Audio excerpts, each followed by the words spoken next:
Tiniyak ng AFP na walang namumuong destabilization laban sa gobyerno kahit pa naka-red alert sila dahil sa mga kilos protesta kontra katiwalian.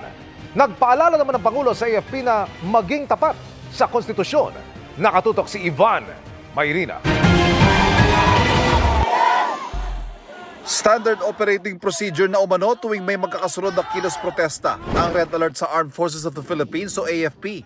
Tulad na may kinakasa ngayon kontra katiwalian, kabilang inaasahang pinakamalaking pagkilo sa September 21.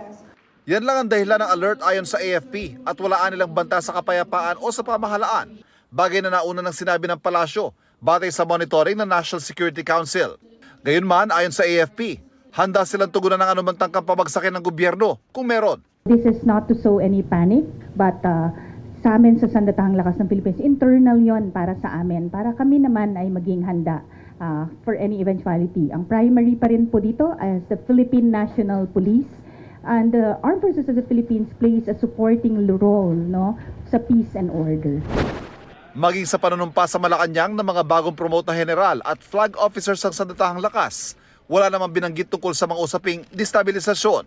Gayunman, mariin ang paalala sa kanila ng Pangulo, manatiling tapat nila sa konstitusyon at sa mga Pilipino.